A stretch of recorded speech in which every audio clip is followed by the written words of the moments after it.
Alright, how do we solve this question. Question में आपको दिया हुआ है मेटा क्लोरोबेंजेल्डिहाइड। ठीक है। In reaction with 50% KOH yields। तो मेटा क्लोरोबेंजेल्डिहाइड पहले बना लेते हैं। This is benzaldehyde. ठीक है। मेटा पे क्लोरीन लगा हुआ है। इसकी रिएक्शन करा रहे हैं 50% KOH। तो देखो ये है एल्डिहाइड। एल्डिहाइड कीटोन की आपने बेस से दो रिएक्शन देखी है जो कॉमन रिएक्शन है। एक तो आपने पढ़ा है एल्डोल और एक पढ़ा है Cannizzaro reaction. Aldol condensation and Cannizzaro. ठीक है। तो यहाँ पे क्या हमें अल्फा हाइड्रोजन दिख रहा है? तो देखो यहाँ अल्फा हाइड्रोजन नहीं है। यहाँ पे अगर हम देखेंगे तो there is no alpha hydrogen. ठीक है। अल्फा हाइड्रोजन नहीं है। तो अल्फा हाइड्रोजन नहीं है तो एल्डोल की पॉसिबिलिटी नहीं है। तो ओनली ऑप्शन इज कैनिजारो। और कैनिजारो के लिए कंसेंट्रेशन भी इसलिए ज़्यादा दे रखी है 50%। ठीक है। अब कैनिजारो रिएक्शन जो है वो क्या है? It is a redox reaction. और रेडॉक्स में भी क्या है? ये है डिस्प्रपोर्शनेशन रिएक्शन। Disproportionation reaction. ठीक है। तो इस रिएक्शन में होगा क्या? यहाँ पे ये सेम मॉलिक्यूल ऑक्सीडाइज भी होगा, रिड्यूस भी होगा। तो एल्डिहाइड का ऑक्सीडेशन करोगे तो क्या बनेगा? एल्डिहाइड का ऑक्सीडेशन हम करेंगे तो यू विल गेट एसिड। ठीक है। और एल्डिहाइड का रिडक्शन करोगे तो अल्कोहल। तो यहाँ पे बन गया CH2OH। अब देखो प्रॉब्लम क्या है कि ये एसिड जो है बेसिक मीडियम में है। बेसिक मीडियम में है तो ये एसिड की फॉर्म में नहीं रह पाएगा। एसिड बेस रिएक्शन हो जाएगी। तो यहाँ क्या बन जाएगा? सॉल्ट। तो -Na+।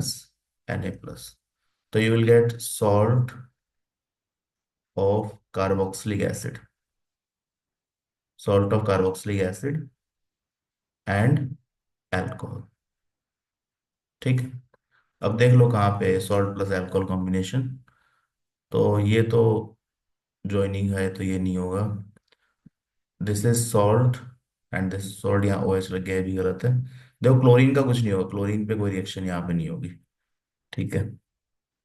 This is salt plus alcohol. This is salt plus alcohol, लेकिन यहाँ क्लोरीन भी रिएक्शन कर रहा है।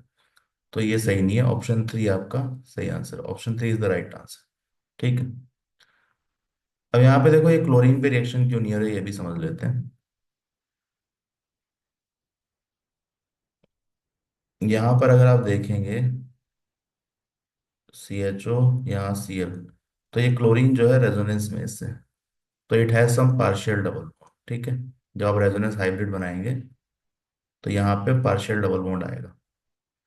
तो ये बॉन्ड इजीली ब्रेक नहीं होगा। ठीक है।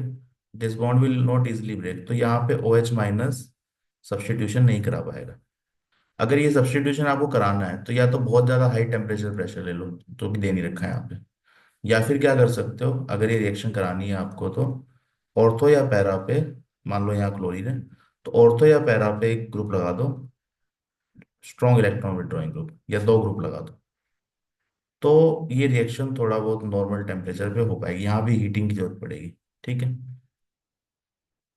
Then this reaction can happen. Reaction क्यों होती है? क्योंकि इलेक्ट्रॉन विड्रॉइंग ग्रुप की वजह से यहाँ पर डेल्टा पॉजिटिव चार्ज बहुत बढ़ जाता है। ठीक है। तो this nucleophile can easily react. अब यहाँ पे भी देखो इलेक्ट्रॉन विड्रॉइंग ग्रुप तो है, ये तो -MB और -I भी है। ठीक है। तो क्या यहाँ पे रिएक्शन हो सकती है? तो आंसर इज नो। नो क्यों? क्योंकि ये मेटा पे है, इसका इम्पैक्ट यहाँ पर नहीं आएगा। ठीक है। तो इसके -M का जो इम्पैक्ट है वो ऑर्थोपैरा पे आएगा, मेटा पे नहीं आएगा। तो that's why this chlorine can not go out. अगर यही यहाँ पे पैरा पे होता तो फिर ये जा सकता था। ठीक है।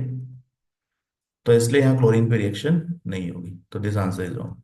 तो ऑप्शन 3 जो है आपका, option 3, that is the right answer. I hope this question is clear. तो 3 पॉइंट है। अल्फा हाइड्रोजन नहीं है तो कैनिजारो होगा। Oxidation and reduction. Cl क्यों नहीं जाएगा? क्योंकि पार्शियल डबल बॉन्ड है तो नॉर्मल रिएक्शन होती नहीं है।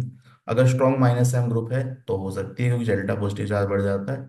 लेकिन ये कहाँ होना चाहिए? ऑर्थो और पैरा पे। क्योंकि जो रेजोनेंस का इम्पैक्ट है that is only at ortho and para position. तो -M का इफेक्ट ऑर्थो पैरा पे ही होगा। ये मेटा पे लगा हुआ है तो इसका इफेक्ट यहाँ पर नहीं आएगा। माइनस एम का। ठीक है, तो that's why this chlorine will not go out. So correct answer is option 3।